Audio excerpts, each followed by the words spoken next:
บางคนก็เลือกใช้เวลาที่มีอยู่เพื่อที่จะแสวงหาให้ได้ทรัพย์ให้นักที่สุดโดยคิดว่าในอนาคตการปางไปหน้าช่วงเวลาที่เฮาเฒ่าชะแลแก่ชราเฮาก็จะได้ใช้ทรัพย์สินเงินทองของเฮาให้มีความสุขที่สุดโดยที่บางครั้งก็ลืมดูแลสุขภาพของเฮาปัจจุบันแล้วก็เมื่ออายุเฒ่าชะแลแก่ชราสังขารร่างกายที่เฮาได้สมบุกสมบันมานั้นก็ได้แสดงอาการแห่งความเหน็ดเหนื่อยเมื่อยล้าตลอดจนถึงโรคภัยไข้เจ็บต่างๆที่เฮาได้กรำศึกนักได้พยายามญาติที่สุดเพื่อหวังจะให้มีความสุขในอนาคตแต่แล้วเฮาก็ได้นำเอาทรัพย์สินเหล่านั้นที่เฮาหามาได้ไปยาตัวเก่าในยามเฒ่าบางท่านบางคนนั้นก็เลือกที่จะการงานควบคู่ไปกับการที่ต้องออกกำลังกายดูแลสุขภาพให้สุขภาพปัจจุบันดีงามไปโดยป้องกันโรคภัยไข้เจ็บที่จะเกิดขึ้นไปภายหน้าขณะเดียวกันก็การงานเพื่อที่จะแบ่งเวลาเอาสิ่งที่เป็นประโยชน์และเงินทองไว้ในภายภาคหน้าเช่นเดียวกัน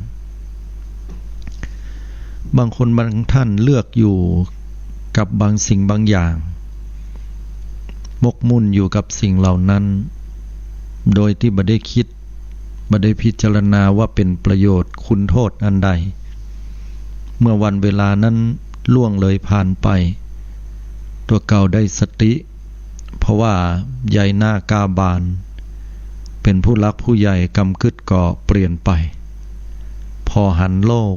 เข้าใจโลกอย่างชัดขึ้นก็มากินแหนงแคลงใจว่าวันเวลาที่ผ่านไปบางคนผ่านเป็น10 ปีก็รู้สึกเสียดายโอกาสที่ตัวเก่าจะได้เจริญก้าวหน้าพอคนอื่นแล้วก็เสียดายแต่ถ้าแต่ก่อนเฮาบ่ไปหลงมัวเมาสิ่งเหล่านั้นบัดนี้เฮาก็คงจะบ่ได้เป็นลักษณะแบบนี้อย่างนี้ก็มีการที่เฮาจะเลือกใช้ชีวิตนั้นเป็นสิทธิของเฮาญาติโยมทั้งหลายญาติโยมมีสิทธิ์ที่จะเลือกหรือบ่เลือกในอันใดก็ตามชีวิตเป็นของเฮาใจให้กุ้มก้าแต่องค์สมเด็จพระสัมมาสัมพุทธเจ้าก็ทรงสอนให้หมู่เฮานั้นตรัสบอกไว้ว่าวันเวลาล่วงไปบัดนี้เฮาทำมาอย่างอยู่เวลาบ่ได้รอคอยของหมู่เฮามันบ่เหมือนเปื้อนมิตรแก้วสหายคำของเฮาที่บอกให้รอกันเนิ่มันก็รอได้มันบ่ได้ปราณีปราศัยไผบ่ได้บอกว่าคนนี้จะต้องเป็นตุเจ้าคนนี้จะต้องเป็นระดับนายกคนนี้จะต้องเป็นระดับผู้นำหรือยาจกเข็นใจวันเวลามันก็เดินของมันไปโดยที่มันบ่ได้คำนึงถึงอะไรอย่างแล้วก็เป็นธรรมชาติอย่างนั้นที่บ่ได้เป็นตัวตนบุคคลเฮาเขาตั้งใดเมื่อวันเวลากลืนกินสรรพสัตว์ทั้งหลายเฮาก็ได้อยู่เป็นสมบัติของเวลา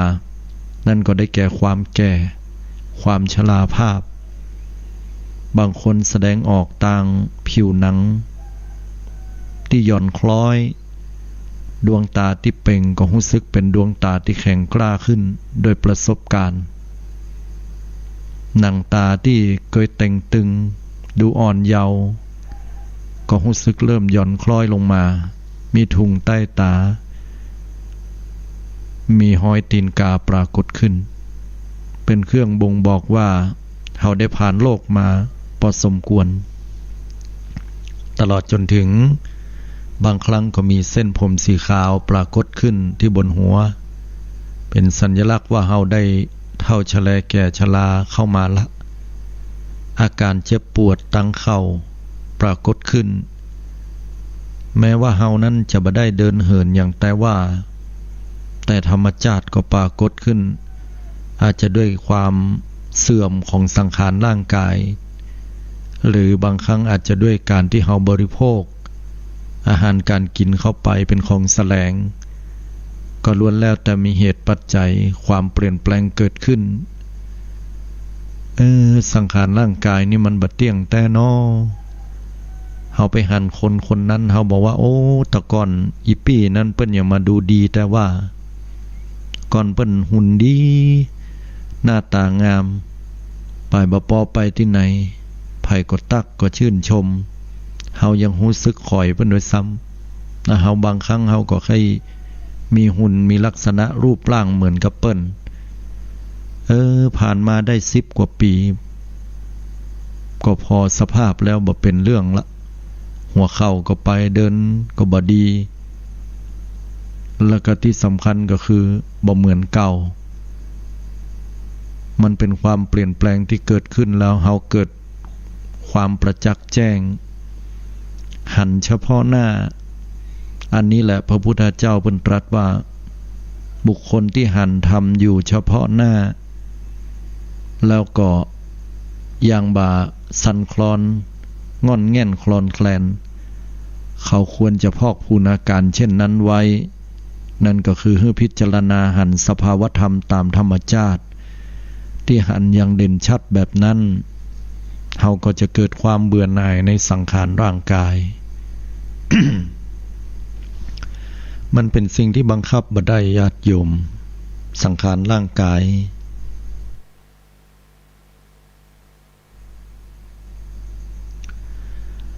เมื่อเฮาบังคับสังขารร่างกายของเฮาบ่ได้สิ่งที่สำคัญไปกว่านั้นคือการประคับประคองดูแลพอกอยเหมือนบ้านที่เฮาได้อาศัยเปิ้นมาเมินนั่นกะบ้านลองปลูกไว้สร้างไว้30-40 ปียังผุยังพังญาติโยมสังขารคนเฮาเช่นใดเฮาบ่มีการเปลี่ยนแปลงบ้านนั้นยังตั้งอยู่ที่เดียวบ่ได้ย้ายไปไหนหรอกบ้านเดินไปทางใต้ล่องไปทางลุ่มพุ่นเหรอล่องไปทางใต้ขึ้นห่อนขึ้นไปทางเหนือเหรอนะเฮาก็สั่งบ้านให้เดินไปบ่ได้เพราะบ้านบ่มีชีวิตจิตใจขณะเดียวกันคนเฮาขึ้นเหนือล่องใต้กูวันยามที่เฮาอยู่กับบ้านบ่ต้องอย่างนักสัก 2-3 ชั่วโมงเฮายังกล้าคนบางคนนั้นก็ต้องได้ออกบ้านแล้วรู้สึกแจ่มใสสดชื่นอันนี้ก็เป็นเพราะว่าเฮาใจสังขารร่างกายนักบ้านยังบ่ได้เดินไปหรือเคลื่อนย้ายไปที่ไหนก็ยังมีการผุพังฉะนั้นเลยร่างกายของเฮาที่มีการเคลื่อนไหวอยู่ตลอดเวลาจะไม่มีความผุพังไปเป็นไปบ่ได้เมื่อเฮาหันความเปลี่ยนแปลงอย่างนี้แล้วเนี่ยเฮาก็มาใส่ใจร่างกายของเฮาให้ดีญาติโยมดูแลพอกอยในด้านของอาหารการกินให้ถูกสุขลักษณะดูแลพอกอยร่างกายของเฮาออกกำลังกายให้ดีพักผ่อนเพียงพอและนอกเหนือจากนั้นก็ถือว่าเกินกว่าที่เฮาจะไปประคบประงมล้ำไปก็บ่ดีการที่เฮาบ่ดูแลใส่ใจให้เลยก็บ่ดีจะต้องเป็นมัชชิมากลางๆบางคนเล่นบ่เนี้ยอย่างเงี้ยเลยกลัวร่างกายสุดโทรมกลัวบ่งามกลัวบ่หล่อกลัวจะเท่างานการนักบ่เอาอันนี้ก็บ่ดีแทนที่ว่าจะหนุ่มจะสาวดีอาจจะใสจะเหมาะจะเป่งจะวะแต่ร่างกายสังขารที่บ่ผ่านการออกกำลังบ่ผ่านการยะการนักๆมาเนี่ยก่อกล้ามเนื้อแม่ได้ร่างกายนั้นก็บ่ทนทานต่อสภาพแวดล้อมได้เหมือนกันแต่ถ้าภัยที่สมบุกสมบันล้ำไปสังเกตคนเฒ่าที่หาบที่หามบอกว่าจะเป็นหาบน้ำก็ดีหาบของไปขายสมัยตะก่อนเมื่อยะนักล้ำไปหลังก็กล่องเมื่อเฒ่าชแลแก่ชราอย่างนี้เป็นต้นเอาเตอะศรัทธาญาติโยมทั้งหลายสังขารร่างกายนั้นมันบ่เที่ยงแต่แน่นอนเปลี่ยนไปตามสภาวะที่เฮาได้ใจเพิ่นมาเนาะ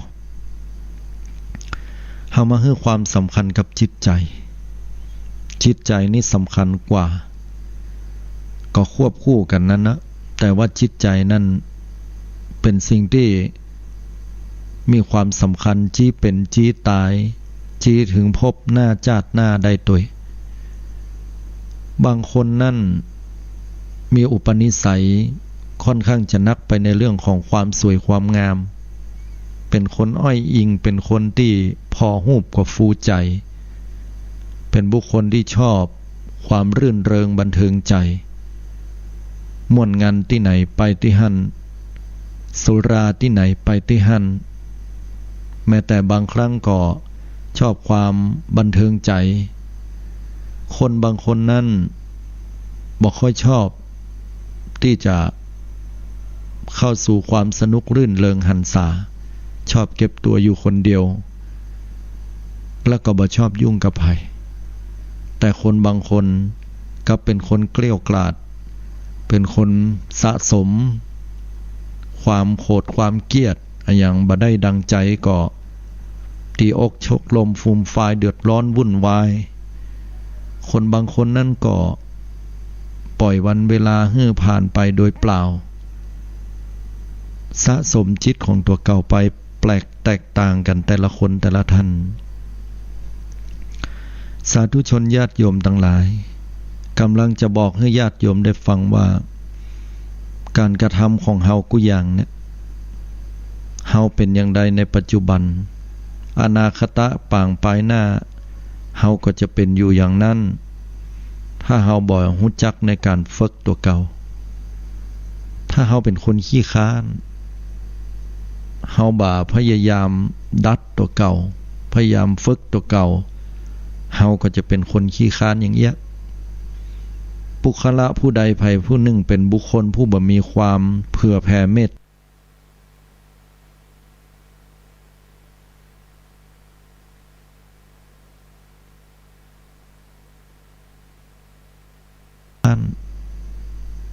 เฮาบ่พยายามดัดตัวเก่าพยายามฝึกตัวเก่าเฮาก็จะเป็นคนขี้ค้านอย่างเงี้ยบุคละผู้ใดภัยผู้หนึ่งเป็นบุคคลผู้บ่มีความเผื่อแผ่เมตตาใจเจ็บต่อผู้อื่นคิดเห็นว่าผู้อื่นนั้นเป็นศัตรูมูอาฆาต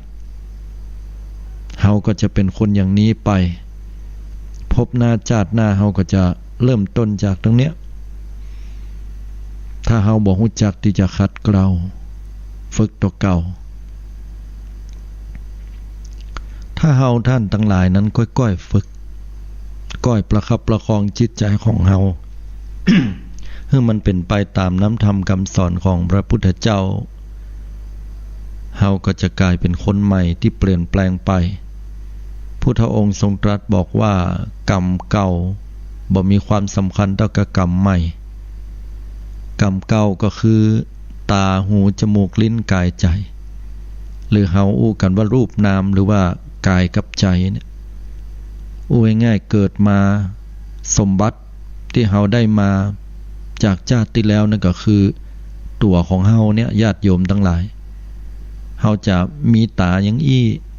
กรรมสร้างให้เฮาปะอย่างอี้แล้วเฮาก็จะต้องชอบใจพ่องบ่ชอบใจพ่องหูเฮามีอย่างนี้เฮาจะต้องได้ยินเสียงแบบนี้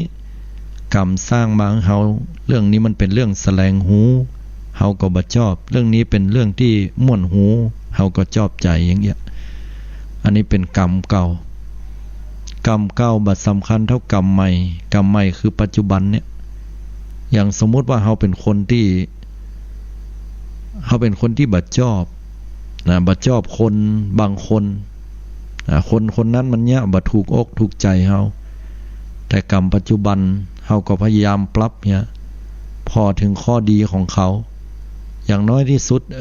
มันก็มีข้อดีอย่างอี้วางใจเป็นกลางพิจารณาแต่บางครั้งเฮาคิดหาความดีของมันบ่ปะอาจจะด้วยความที่ว่าเฮาบ่ชอบกันนั่นน่ะเมื่อบ่ปะมันบ่มีดีสักอย่างน้อยที่สุดเขาก็เป็นเปื้อนเกิดแก่เจ็บตายกับเฮาก็จะเข้าใจคนนักขึ้นเฮ าจะเลือกเนี่ยใดญาติโยมทั้งหลายถ้าเฮาอยากจะเลือกเกิดมาในชาติหน้าเป็นบุคคลผู้พลั่งพร้อมด้วยทรัพย์สินโยมก็ต้องหมั่นฮื้อตานคำว่าการฮื้อตานนั้นนอกจากเข้าของเงินทองแล้วเฮาก็สามารถจะตานบาตานแห่งตานการเสียสละเวลาที่มีค่าของเฮาไปเฮาสามารถที่จะตานคำปรึกษาหารือให้ผู้อื่นเอาความรู้ให้ผู้อื่นเป็นห้องวิทยาทานเฮาสามารถที่จะให้การอภัยแก่ผู้อื่นเป็นห้องว่าอภัยทานเฮาสามารถที่จะให้เปิ้นได้หันบาปบุญคุณโทษประโยชน์บัจจัยประโยชน์และก็เป็นแนวทางในการปฏิบัติสิ่งที่ดีๆเปิ้นก็ห้องว่าธรรมทานฉะนั้นการฮื้อนั้นบ่ได้หมายความว่าเฮาต้องเอาควักสตางค์ของเฮาเนี่ยไปฮื้ออย่างเดียวอันนั้นก็แม่นแต่คำว่าการฮื้อมันยิ่งใหญ่นักโยมมันบ่ใช่แค่การที่เฮาจะต้องเอาสตางค์ไปบริจาคอันนั้นมันเป็นเพียงส่วนหนึ่งตอนแต่ว่าการที่เฮาได้ฮื้อแห่งหลายๆสิ่งหลายอย่างอันนั้นเป็นสิ่งที่เฮาจะได้รับในอนาคตการปางไปหน้าถ้าโยมเป็นคนที่ฮื้ออภัยคนง่ายผูกมิตรกับผู้อื่นง่ายเกิดมาต่อไปโยมก็จะมีมิตรแก้วสหายคำที่จงรักภักดีมีเพื่อนดีมีญาติพี่น้องที่บ่อิจฉาริษยามีบิดามารดาที่มีแต่ความโอบอ้อมอารีเมตตาบ่ได้มีเจ้ากรรมนายเวรติดตามลำตัวเฮาอย่างใดถ้าเฮาเลือกที่จะให้คำปรึกษาผู้อื่นคอยที่จะให้คำปรึกษาเวลาเพิ่นมีปัญหาชาติหน้าพบหน้าต่อไปโยมก็จะสามารถก้าวล่วงข้ามพ้นปัญหาอุปสรรคที่มันเข้ามาในชีวิตจะมีคนก้อยช่วยเหลือเฮาให้คำปรึกษาเฮาปลอบประโลมใจเฮาคนเฮากู้วันเนี่ยญาติโยมบางครั้งพอตั้งปลายนอกนั้นแข็งแกร่งเป็นคนแข็งแกร่งมุทะลุดุดันแต่ภายเลยเนาะจะหันว่าภายในจิตใจของเปิ้นนั้นอาจจะอ่อนแอเหลือเกินอ่อนโยนเหลือเกินหรือว่าแทบจะทนบ่ไหวแล้วก็ได้เพราะคนบางคนก็บัดแสดงออกให้คนอื่นหันว่าตัวเก่าอ่อนแอแต่ภายในจิตใจแล้วแทบจะขอร้องให้คนนั้นได้เข้าไปฟังได้เข้าไปช่วยเหลือเพราะว่าคนเฮานั้นก็ทำกรรมมาต่างกันถ้าเฮาได้เอื้อเฟื้อให้ความรู้ผู้อื่นอนุเคราะห์ผู้อื่นพบหน้าชาติหน้าต่อไปเฮาก็จะมีแต่คนช่วยเหลือเฮาถ้าเฮาเป็นบุคคลผู้ที่ให้ธรรมะแก่บุคคลผู้อื่นให้คนอื่นนั้นได้หันผิดชอบชั่วดีตามหลักธรรมคำสอนทำนองของพระพุทธเจ้าเฮาก็จะเป็นผู้ที่สร้างเหตุอันดีงามย่อมเปี่ยมล้นไปด้วยกัลยาณธรรมไปที่ไหนก็ปะแต่สิ่งที่ดีที่งามตั้งตาหูจมูกลิ้นกายใจมีพระธรรมอันเป็นเครื่องเจริญใจอยู่ตลอดหนทางแห่งมรรคผลย่อมบังเกิดถ้าเฮาเป็นผู้ชอบรักษาศีลผิวพรรณวรรณะของเฮาก็จะงดงามมันอยู่ที่ว่าเฮาจะเลือกเป็นคนอย่างใดโยมเฮาออกแบบชีวิตของเฮาได้นะคำว่าออกแบบก็คือเหมือนกับโยมคิดจะแปลงบ้านสักหลังนึงแค่แปลงบ้านนี่แต่น้อเฮาคิดว่าจะแปลงอย่างใดจะเอาห้องครัวไว้ที่ไหนจะเอาห้องนอนไว้ตรงใดจะเอาตื่นไว้ตรงใดอย่างเงี้ยเฮาออกแบบได้ก็เหมือนกันชีวิตเฮาออกแบบได้หลายๆคนมาจมเพื่ออาตมาฟังคนเฮามันเลือกเกิดบ่ได้เนาะเฮามันบ่รวยเหมือนเปิ้นเฮามันบ่มีเหมือนเปิ้นเฮามันต่ำมันต้อยโดนคนอื่นดูถูกว่ากล่าวดูหมิ่นเฮามันบ่ดีเนี่ยแต่เกิดความน้อยใจญาติโยมอันที่จริงแล้วคนเฮาเลือกเกิดได้นะโยมนะแต่เฮาบ่เลือกคนเดียวนะแต่โยมลองพิจารณาตามธรรมคำสอนพุทธเจ้านะ คนบางคนเชื่อกันว่าคนเฮาเลือกเกิดบ่ได้ก็แสดงว่ามีเทพเจ้าดลบันดาลว่าจะต้องเกิดมาจนบางคนจะต้องให้ไอ้นี้เกิดมารวยพุทธเจ้าปฏิเสธว่าบ่ได้เป็นไปอย่างนั้นแต่ถ้าเฮาออกแบบมาอย่างใดโยมก็พอปัจจุบันนี่ล่ะเฮาเป็นคนอย่างใดเฮาเป็นคนมั่งมีทรัพย์สินก่อพอมีพอกินนะเปิ้นได้กินเฮาได้กินเปิ้นได้ตานเฮาได้ตานก็แสดงว่าชาติแล้วเฮาได้ทำบุญสร้างกุศล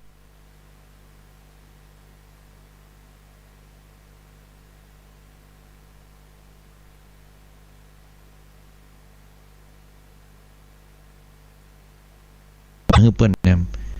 เฮาเป็นคนอย่างใดเฮาเป็นคนมั่งมีทรัพย์สินก่อ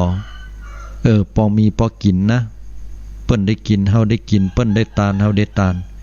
ก็แสดงว่าชาติแล้วเฮาได้ทำบุญสร้างกุศลคือเปิ้นแนมนะเป็นวิบากกรรมที่เกิดขึ้นปุคละบางคนนั้นเป็นบุคคลผู้ที่ร่ำรวยแต่ว่าหาบุคคลช่วยเหลือบ่ได้ก็แสดงว่าอดีตชาติก็เป็นบุคคลที่ออกแบบชีวิตมาโดยที่บ่ได้เอื้อเฟื้อช่วยเหลือภัยบ่ได้อนุเคราะห์ภัยตัวมันแล้วแต่เฮาโยมเกิดมาเฮาจะเกิดมาในตระกูลสูงหรือว่าต่ำก็ออกแบบได้แหมโยมภัยที่จังรับตาจังคนอื่นภัยที่รับตาจังคนอื่นดีๆอู้ต่อหน้าว่าอย่างรับหลังว่าอย่างบุคคลผู้นี้จะเกิดมาในตระกูลสูงบ่ได้จะเป็นบุคคลผู้ที่เกิดมาในตระกูลต่ำเป็นที่เกลียดที่จังของผู้อื่นเป็นที่ดูถูกดูหมิ่นของคนอื่นแต่ปุคละผู้ใดภัยผู้หนึ่งมีปกติเป็นคนที่บ่ชอบที่จะไปดูถูกคนอื่นเขาแล้วก็พอข้อดีของผู้อื่นไว้พยายามให้เกียรติกับผู้อื่นอู้ดีๆกับเปิ้นบอกว่าคนนั้นจะรวยหรือจะจนหรือจะปานกลางก็แล้วแต่ เพราะคิดเห็นว่าคนเฮาก็เป็นคนหนึ่งเหมือนกันด้วยความเสมอภาคอย่างนี้ก็จะเกิดมาในตระกูลที่สูงเกิดมาและได้รับการยอมรับจากผู้อื่นสังเกตต่อญาติโยมทั้งหลายคนบางคนนั้นเก่งนะแต่กับการยอมรับทางสังคมในกลุ่มนั้นๆหรือหมู่นั้นๆเปิ้นแต่งตั้งให้เป็นระดับหัวหน้ารองหัวหน้าก็ดีแต่ลูกน้องจังหัวนะแต่คนบางคนนั้นเป็นระดับหัวหน้ารองหัวหน้าก็ดีแต่มีบารมีแก่กล้าอู้บักกี้กรรมคนก็เชื่อคนบางคนเป็นผู้นำคนเพียงแค่ว่าอู้มอกบะหายบดีนะบักกี้กรรมคนก็เชื่อก็ฟังให้ความเคารพมันอย่างต่างกันนะโยมเช่นใดที่เฮาบัดสะสมสั่งสมมาในอดีตชาติเฮาออกแบบชีวิตอย่างใดเฮาก็จะเป็นอย่างนั้นเฮาใครร่ำรวยก็ฮื้อตาลใครงดงามก็รักษาศีลใครฉลาดปราดเปรื่องเฮาก็ต้องหมั่นภาวนาปฏิบัติใครพ้นทุกข์ก็ฮื้อหันสัจธรรมความเกิดแก่เจ็บตายเกิดขึ้นตั้งอยู่ดับไปให้นักมองพอหันกุสิ่งกุอย่างว่ามันบ่มีแก่นบ่มีสารพอหันว่าร่างกายและจิตใจเป็นเพียงสมมุติเฮาก็จะก้าวล่วงข้ามพ้นมัจจุราชหายคือความตายก้าวล่วงข้ามพ้นไปจากวัฏสงสารเพราะในความเป็นจริงแล้วเฮาก็บ่มีตัวตนกายใจที่มีอยู่นี่ก็ล้วนแล้วแต่เกิดเป็นจักกรรมเก่าญาติโยมทั้งหลายเฮาคงจะแย้งในใจว่าโอ้อันเฮาเป็นไผเฮาบ่มีมาเป็นใจก็เฮาก็นั่งอยู่นี่กกงกฟังธรรมอยู่รอเฮาจะกึดโยมจะอธิบายเป็นธรรมะชั้นสูงนี่คือโยมเข้าใจมันเป็นเรื่องที่ยากเอาเป็นว่าพอที่จะอธิบายยกตัวอย่างได้ยกตัวอย่างเช่นว่าต้นไม้เนี่ยโยมถามว่าก่อบลำไยที่เฮาปลูกไปเมื่อประมาณ30 ปีที่แล้วเนี่ยมันออกหน่วยมาพอออกหน่วยมาแล้วปุ๊บเฮาเอามากิน เฮาโจ้งเม็ดมันลงหั่นเฮาก็บ่ได้สนใจมันนะแต่ว่าดินดีน้ำดีแล้วก็มันแตกกิ่งแตกก้านเป็นต้นขึ้นมาแห่งต้นหนึ่งถามโยมว่าก่อบะลำไยที่เฮาปลูกมาประมาณ30ปีที่แล้วกับก่อบะลำไยที่มันแตกหน่อออกมาใหม่เนี่ยจะฮ้องแหมยังว่ามันเป็นลูกของมันเนี่ยถามว่าเป็นต้นเดียวกันก็เฮาก็ตอบว่าคนละต้นเพราะอันนั้นมันเป็นแม่พันธุ์อันนี้มันเป็นลูกของมันละแล้วถามโยมว่ามันมีพันธุกรรมเดียวกันเชื้อสายเดียวกันก็เฮาก็ตอบว่าแม่นละเพราะว่ามันเป็นต้นบะลำไยลูกของมันเนี่ยมันเป็นหน่วยนะมันเป็นแกนในมันจากแม่ของมันมามันจะมีเชื้อมีสายของมันนะพันธุ์อย่างถ้าเฮาเป็นแม่พันธุ์เป็นพันธุ์อีดอลูกมันจะไปเป็นเบ้ลเขียวก็บ่ได้มันก็ต้องเป็นอีดอนั่นนะมันเป็นอีแห้วมันลูกของมันเม็ดมันก็เป็นอีแห้วพ่อแม่พันธุ์มันเป็นเบ้ลเขียวลูกมันก็เป็นเบ้ลเขียวมันจะไปเกิดเป็นพันธุ์สีชมพูก็บ่ใช่ข้อนี้ฉันใดจิตใจของคนเฮาเนี่ยญาติโยมมันเกิดขึ้นป๊อบเป็นพ่อเป็นแม่ทำกรรมมาอย่างป๊อบมันจะดับลงแล้วมันจะเกิดขึ้นมาแห่งกรรมหนึ่งป๊อบอันนี้เป็นลูกของมันละแต่ถามว่าจิตสองดวงเนี่ยเกิดขึ้นดวงหนึ่งเกิดขึ้นดับไปพร้อมกับแห่งดวงหนึ่งเกิดขึ้นถามว่าสองดวงเป็นดวงเดียวกันก็จิตเนี่ยคำตอบคือบัดใจแต่มันมีสันตติความสืบต่อกันสืบต่อก็คือดวงที่เกิดขึ้นแรกเนี่ยเป็นเหตุเป็นปัจจัยส่งผลให้ดวงที่สองเกิดขึ้นเหมือนแม่พันธุ์ของบะลำไยนะแล้วก็ทรงให้ลูกของตัวเก่านั่นก็คือเม็ดมันเนี่ยไปแตกหน่อออกวิบากกรรมก็เหมือนกันญาติโยมทั้งหลายเฮาทำกรรมอันใดมันก็จะส่งไปแบบเนี้ยส่งเป็นตอดแล้วเฮาเนี่ยอย่างใดอุปนิสัยใจคอดีกะหายกะเนี่ยมันจะส่งไว้อย่างเงี้ยถามว่าเฮาจาดแล้วคือเฮาในจาดนี้แม่นก็บ่ใช่แต่อาศัยผลกรรมอาศัยที่เฮาเกิดเนี่ยวิบากกรรมไว้ในจาดแล้วเนี่ยส่งผลให้เฮาได้อัตภาพแบบอีไงเฮาถึงต้องเกิดมามีหน้าตาแบบอีรูปร่างผิวพรรณแบบอีแต่ถ้าเกิดจาดหน้าหรอเฮาจะมีหน้าตาเป็นใดก็ขึ้นอยู่กับวิบากกรรมของเฮาแต่คำว่าเชื้อสายเหมือนกับบะลำไยเนี่ยอีดอก็เป็นอีดอข้อนี้ชันใดเชื้อสายก็คือการกระทำเฮาจะทำดีหรือทำร้ายนะเฮาจะปฏิบัติตัวเก่าดีหรือร้ายเกิดมาชาติหน้าเฮาก็จะต้องได้รับผลกรรมแบบนั้นนะโยมเฮาจะทำดีแต่ว่าชาติหน้าจะได้สิ่งที่เลวร้ายเป็นไปบ่ได้หรือว่าเฮาฆ่าสัตว์ตัดชีวิตเกิดมาชาติหน้าเฮาจะมีสุขภาพดีเฮาจะอายุยืนก็เป็นไปบ่ได้ผลกรรมนี่แหละที่มันจะติดสอยห้อยตามแล้วมันบ่ใช่แค่ชาติเดียวสะสมสั่งสมมาหลายพบหลายชาตินับบ่ถ้วนรอให้ผลแก่เฮาแต่ละชาติละชาติฉะนั้นเวลาเฮาเกิดมาชาตินี้เฮาถึงต้องได้ปะความสุขพ่องปะทุกข์พ่องคนบางคนนั้นทำกรรมดีมาจัดนักชาติที่แล้วทำดีมาเป็น 8-90% แต่พอมาชาตินี้ก็ตกยากก็ยังมาอั้นทำดีบ่ได้ดีใกล้นะอันนี้ถ้าเฮาเข้าใจถึงผลกรรมที่เฮาได้ทำมาบ่ใช่แค่ชาติเดียวพบเดียวมันรอให้ผลกรรมได้นักก็มีโอกาสให้ผลก่อนอย่างนี้เป็นต้นนะมันก็เหมือนกันญาติโยมทั้งหลายฉะนั้นพระพุทธเจ้าเพิ่นถึงบ่ให้เฮาประมาทครูบาอาจารย์บ่ให้เฮาประมาทให้เฮาทำสร้างแต่กรรมดีพอกรรมดีมันมีผลพละอานิสงส์นักๆแล้วมันจะได้ให้ผลก่อนเฮาจะได้มีความสุขเฮาจะได้ถึงเพียบพร้อมภัยก็บ่ค่อยได้ตุกะโยมมันก็ฉะนั้นกรรมที่มันตัวหมู่เฮามาเนี่ยที่เฮาเนี่ยเฮาสร้างมันมีนักโยม มีถึงกรรมดีกรรมบ่ดีฉะนั้นก็พยายามทำกรรมดีไว้นักๆผลบุญจะได้ทรงอยู่เฮามีความสุขและที่สำคัญสร้างผลกรรมที่จะพ้นไปจากทุกข์นี่เฮียมองหันกูสิ่งกูอย่างว่ามันก็แค่สมมุติเป็นตัวละครเปรียบเทียบไปก็เหมือนกับเฮาเป็นอีเกนั่นนะโยมออกประตูนี้มาปุ๊บ นะเมืองสังกัสนกรนะพอผ่านไปประตูพุ้นไปเข้าพาราณสีออกมามันกำมาเป็นเมืองสาเกตอย่างเงี้ย มันพอไปแล้วก็อดไข้หัวมาได้นะออกประตูนั้นพดประตูนี้ไปเป็นแห่งเมืองถ้าเฮาพออย่างแบบอี้เนี่ยชีวิตมนุษย์คนเฮาแล้วเฮาจะเข้าใจสัจธรรมเฮาจะเข้าใจ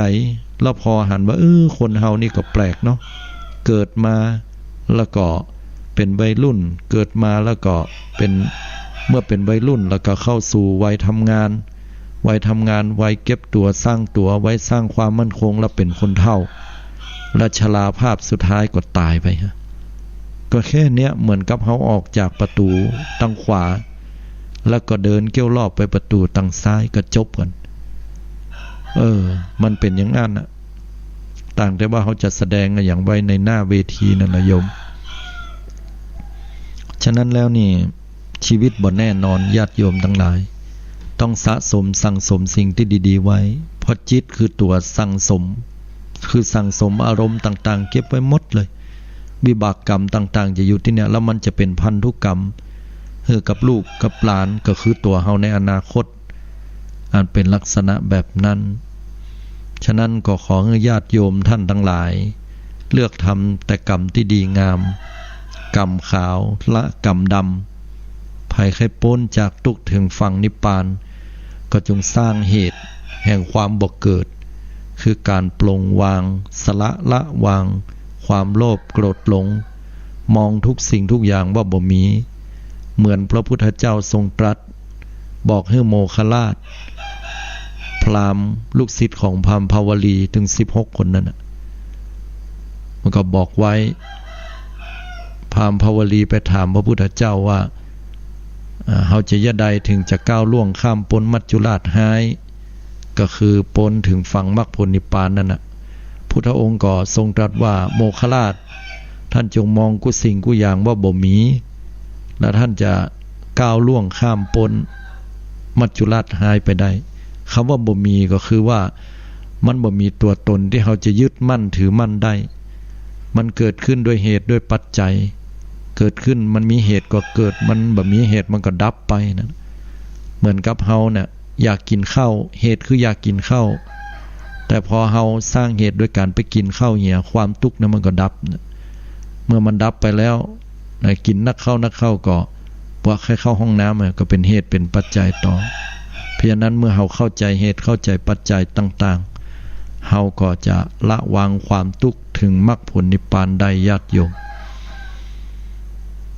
วันนี้ก็อู้กับศรัทธาญาติโยมไปนะสาธุชนญาติโยมได้มาอู้จากันสำหรับวันนี้ก็โทรเข้ามากันได้สำหรับค่ำคืนก็มาฟังกันต่อในวันนี้รายการมองข่าวสารผ่านแสงธรรมเวลา 8:00 นถึง 10:00 นเมื่อคืนจัดให้ศรัทธาญาติโยมได้รับฟังกันญาติโยมโทรเข้ามากันได้ที่หมายเลขโทรศัพท์083 935 7219 083 935 7219ท่านไหนที่จะโทรเข้ามาขอความกรุณาช่วยปิดวิทยุกำหนึ่งนะโยมหรืออยู่ห่างๆไกลๆบางคนบอกว่าแค่ฟังเสียงตัวเก่ามันออกวิทยุมันเป็นใดนะพอเวลาโยมโทรเข้ามาแล้วมันก้องเนาะเสียงมันดีเลย์กันคือมันวนไปวนมาแล้วมันบ่ค่อยได้ยินทีเนาะฉะนั้นโทรเข้ามากันได้เนอะญาติโยม083 935 7219โทรกันเข้ามาได้ในช่วงเวลานี้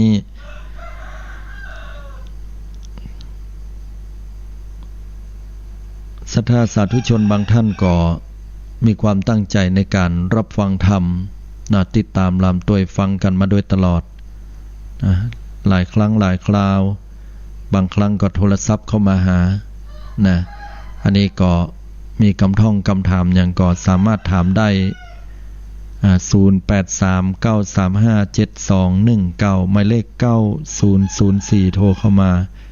เจริญพรโยมโอเคแกต้องได้ยินเล่นเดี๋ยวดีกว่าอันนี้ไผเนี่ยโยม ได้เลยจ้ะ ยายอ๋อยายสมบูรณ์กะ จ้าจ้าจ้า อ๋ออนุโมทนาตานที่ได้โทรเข้ามานะปกติก็มันจะได้ฟังอย่างเก่ากะ ก็เตือนในช่วงนั้นมันบ้าจ้ะ อ๋อวันนี้ปะแล้วเนาะจ้าจ้า อนุโมทนาวันนี้ได้ไปตั้งใดไปกินตานตั้งใดช่วงนี้เทศกาลกฐินน่ะมันได้มือไปตานกฐินกับเพิ่นเก่ากะ มันก็เคยไปมันกำลังจะมันก็ไม่ได้ไป อ๋อเกมกฐินที่บ้านก็แล้วกันเนาะวันที่24นะจ้า มีคำถามยัง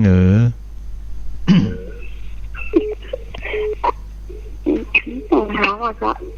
มียังเนาะอนุโมทนาเนาะเดี๋ยวมีแฮมลายสายที่เพิ่นโทรเข้ามาเน้ออนุโมทนาเน้อโยมเน้อสาธุสาธุอันนี้ก็โทรมาทักทายกันยามเจ้าอนุโมทนาด้วย3302เจริญพรมันไม่แต่เจ้าแม่แต่น้องไหวบ่ได้ปะกันเมินแล้ว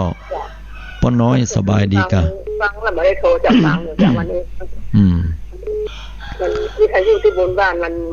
มันเสียเจ้าแล้วเราลงมาฟังกันหลังเลยวันนี้อ๋อลงมาฟังตั้งลุ่มตั้งล่างชัดเจนดีเนาะเจ้าอันนี้มันใจไฟนะเขาซื้อมาใหม่ได้3มันใจไม่ได้แล้วมันมีเสียงเจ้าซื้อใหม่ได้เลยได้ฟังหลายเดือนพิทยุธานินก็โยมเจ้าธานินน่ะเป็นได้หมูก็ชัดดีเหรอจริงๆมันก็มีเสียงไป3วันก็มาดีแล้วว่ะมีเสียงก็โซ่ก็เลยแบบ3วันนี้ลงมาฟังเครื่องที่มีเสียงจะไฟไม่เจาะไฟเครื่องนี้จ้ะดีละก็ถามหน่อยว่าป้อน้อยสบายดีกะสบายดีเจ้าป้าปั่นกะแต่ว่าเพื่อนก็มีงานกับป้าปั่นก็ทุกวันน่ะเจ้าอ๋อก็บอกเปิ้นอนุโมทนาบุญเนี่ยเขามาเจ้าวันที่11มีงานกฐินเจ้าแล้วเป็นนักดีละเป็นนักขนาดพระอาจารย์สถานมีนักดอก500ฝ่ายเจ้าสถาเพิ่นมีหลายจ้ะเป็นประธานเจ้า500ฝ่ายเจ้าเพิ่นจะเอาคนละต้นเนาะแล้วแต่อันเป็นปูตัวนอนเจ้าเจ้าศาลาจะแล้วทีนี้นะเจ้าเพิ่นมีวันไหนโยมวันที่11จะเจ้าแล้วมาละ5 ล้านเจ้าโอ้สาธุอนุโมทนาวัดว่าจะได้แล้วเว่ยๆเนาะเป็นเดี๋ยวแล้วระดับทีนี้ที่4จะถึงดีละสาธุตัวนะบ้านเจ้าประธานก็ได้แสนฝ่ายก็จะบ้านก็หมดก็ได้ล้านแสนฝ่ายเจ้าดีละอนุโมทนาตัวจะปล่อยแล้วเจ้าดีละบ้านป้าน้อยน่ะญาติพี่น้องเพิ่นเป็นญาติที่อะไรอ่ะนี่นาเจ้า4 5 6เจ้าโอเคแล้วจะไปเนาะสาธุอนุโมทนานะโยมเจริญพรก็ญาติพี่น้องกันเนาะญาติผู้ใหญ่อาตมาก็เลยถามว่าเพิ่นเป็นได้นะ0อะไรอย่างเลขอย่างเดียว03ฮัลโหลเจริญพรโยมไหว้สาเจ้าพระพุทธเจ้าโทรมาจากทางใดโยมวัดเกศการามเจ้าเกศการามเชียงใหม่แม่จันทิพย์เจ้าแม่จันทิพย์จำได้วัดเกศการามเพิ่นมีกฐินมาได้โยมกฐิน18วันที่18นะเจ้าจะถึงนี่บ่กี่วันแล้วเนาะเจ้าดีละอนุโมทนาตัวที่เพิ่นจะได้ร่วมกันกินตานโทรมาให้กำลังใจเนาะสาธุสาธุก็เป็นช่วงเทศกาลกฐินตักตายกันเนาะวัดอาตมาก็มีวันที่24นะเป็นวันเสาร์ที่24เดือนเนี้ยนะตุลาคมศรัทธาญาติโยมท่านใดที่ใครมาแอวมาแวะใครหันวัดหนองเงือกมาร่วมกินร่วมตานก็เจริญพรได้เน้อโยมมาร่วมกันได้นะใครที่จะนำเป็นลงทานเข้ามาร่วมกินร่วมตานก็อนุโมทนาตัว3463เนาะเจริญพรโยมนักการเจ้าโทรมาจากที่ไหนโยมเมืองเจ้าไหนก็โทรมาจากในเมืองเชียงใหม่เจ้าในเมืองเชียงใหม่นี่กว้างเนอะเจ้าข้างทางที่รถไฟเจ้าฟังแล้ว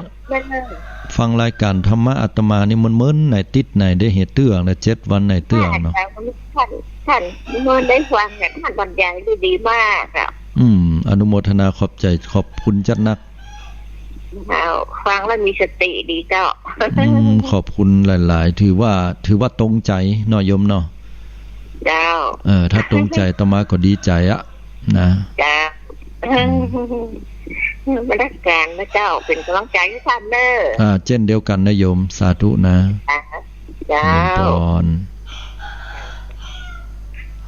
6454เจริญพรโยมธรรมสการครับจากที่ไหนคุณโยมจากแม่ดินครับหนองเขียวแม่ดินครับปกติแล้วเนี่ยบ่ค่อยจะมีเทวบุตรโทรเข้ามาเท่าใดส่วนนักก็จะเทวดาคุณโยมฟังรายการนี้ของอาตมาเป็นประจำเนาะครับผมวันนี้กึดใจอย่างใดได้โทรมาปกติก็บ่ค่อยได้ยินกำลังใจท่านครับดีใจอนุโมทนาบุญแต่เลยมีคำถามอย่างก่อจ้ามีครับผมฟังสาธุเจริญพรเพิ่นก็มาให้กำลังใจกันเนาะ6946เจริญพรโยมฮัลโหลนักการเราเจ้าจากทางใดคุณยายบ่สร้างเจ้าบ่สร้างกลางจ้องบ่สร้างกลางจ้องนี่บ่เจ้าเพิ่นทำจ้องทำล่มอยู่เนาะประเดี๋ยวเนาะบ่ค่อยได้ทำเจ้ามันมีแค่กันเนาะแม่นโควิดเล่นงานเดี๋ยวนี้ยัง32มันได้เพิ่นก็มาชี้น่าหันใจนะแม่ก็บ่ได้อันไหนโยมแม่ก็บ่ได้เห็นอีกผ้ามันนะให้เป็นตั้งแต่ก่อนโควิดมันบอกว่าภัยและโยมมันก็ล้วนแล้วแต่ต้องได้รับผลกระทบทุกๆคนน่ะเนาะเจ้าฉะนั้นก็ให้กำลังใจโยมค่ะเช่นเดียวกันบ่ได้รู้มันนักแต่ก็เข้าหาบักปะมันติดในปะกันเตื้อธรรมดาได้และอันมีหลายตนก็ฟังหลายตนโดยน้อยโยมเนาะเจ้านั่นน่ะก็เลยก็มีหั่นคนน่ะโยมว่าบางเตื้อเพิ่นโทรหาอาตมาโอ้ไหว้สาเจ้าท่านพระครูมาจัดรายการกันเนี่ยหลังไม้เนาะมาจัดรายการก็บ่เดียวฟังอยู่เน้อไอ้หรออาตมาก็ว่าโอ้เพิ่นก็ติดตามรับฟังกันจัดดีเป็นว่าอู้ไปอู้มากลายเป็นแหมตนนึงบ่อาตมาก็ว่าได้ฟังตลอดเหมือนกันว่านี่นะอันก็แต่บ่เนี่ยยังนี่โทรได้6-7 สายกว่าจะติดอันก็แสดงว่ามีคนโทรมานักเหมือนกันนะเนาะท่านพระครูสบายดีนะเจ้าสบายดีตามอัตภาพโยมตุยออกในประเดี๋ยวนี้จะต้องลดหุ่นกันในประเดี๋ยวกลัวโรคภัยไข้เจ็บอยู่โยมเจ้าก็แข้งขาบ่ค่อยดีนะตามเหตุนะโยมนะร่างกายสังขารมันก็อย่างอีกก็ประคับประคองไปเนาะเจ้าคือกำลังใจนะโยมเนอะสุขภาพแรงนะเจ้าเจริญพรนะโยมสาธุเนี่ยบางครั้งก็โทรเข้ามานะท่านพระครูบัดจัดรายการก็ว่าจัดตานกับท่านพระครูหน่อยว่าโยมอาตมาบ่ได้บอกบุญโยมร้อยนะภายหน้าอีบ่ถามไปถามมาอุสุมาเจ้าให้เป็นว่าแหมตนนึงเนาะไอ้เฮากันใจดีว่าเราว่าเพิ่นฟังเฮาไว้นะว่ากันไปตามเหตุญาติโยมต่างหลายแต่ถึงอย่างใดก็ฟังทุกตนทุกองค์นะโยมได้ความรู้ดีเนาะ6538เจริญพรโยมนมัสการเจ้าคุณโยมดีเจฟังรายการดีใจนะที่เมื่อกี้ได้ยินดังหนองเขียวก็เข้าไปกำเล่ากันค่ะไผ่ก็ตั้งใดก็ที่หนองเขียวตะเกียบที่ประตายพี่โยมตะกี้นังกามเพิ่นเป็นแฟนคลับฟังรายการคุณโยมกะแม่นดีละจ้ะทำบุญก็ช่วยฉันนะอนุโมทนาด้วยเพิ่นเฮาว่ากัลยาณธรรมเนาะจ้ะก็ชอบทำบุญแกก็ชอบทำบุญเพิ่นเฮาว่าศีลเสมอกันโยมคำว่าศีลเสมอกันไม่ใช่ว่าศีล5ศีล10เนี่ยแต่ความที่เฮาปฏิบัติสิ่งใดมันเหมือนกันนะมันเหมือนกันปฏิบัติไปด้วยกันได้ อู้กันเข้ากันเนี่ยนะเปิ้นฮ้องว่าศีลเสมอกันยังโยมว่าศีลเสมอและเจอกันนะกะแล้วก็มีเหมือนท่านหนึ่งที่ท่านฮู้จักอะที่พรปลาเศร้าที่พรปลาเศร้าเนาะถึงมองอ่ะที่จังโทรไปหาท่านอ่ะที่ปะกันอยู่นะโยมบุญจ้ะดีละเป็นอาจารย์สาธุอันจะได้เมื่อคืนก็ติดตามรับฟังด้วยนะคุณโยมเนอะขออนุโมทนาขอบคุณขอบคุณโมทนาโยมที่ได้นำเอารายการของอาตมาเนี่ยออกในไลน์ใน Facebook ของคุณโยมตัวเนาะในช่องของคุณโยมตัวจะได้ขอบคุณจะนักไว้ตัวเนอะสาธุเนาะเจริญพรคุณโยมตัวเนาะดีเจนะครับดีเจที่มีความสามารถแห่งท่านหนึ่งนะนอกจากว่าจะเป็นดีเจแล้วเนี่ยนอกจากว่าเป็นนักจัดรายการเปิ้นก็ยังใฝ่หูใฝ่เฮียนศึกษาตลอดนะถือว่าเป็นบุคคลผู้ที่เหมือนกับถ้วยน้ำชานะโยมถ้าจำบ่ผิดเปิ้นจะชื่อว่าโยมพิสมัยเนาะดีเจเนี่ยเหมือนถ้วยน้ำชาที่เปิ้นมีเพียงแค่ครึ่งนึงพร้อมที่จะให้ผู้อื่นหรือตัวเก่าจะเอามาเติมได้ตลอดคนเฮานี่ก็แปลกนะโยมบางคนนั้นเป็นชาที่เต็มถ้วยแล้วเอาน้ำชาลงไปก็บ่มีอันจะลงได้มันก็ล้นเหียแต่คุณโยมเปิ้นเหมือนชาที่มีแค่ครึ่งถ้วยจะเติมมาอย่างลงไปก็ได้ก็คือความรู้ต่างๆอันนี้ก็ขออนุโมทนาตัวเนอะญาติโยมนะวันนี้ก็มาสู่ช่วงท้ายๆของรายการแล้วเนาะก็คงจะได้นำเอารายการปิกปอกไปก่อนนอนเหลือเวลาอยู่น้อยๆก็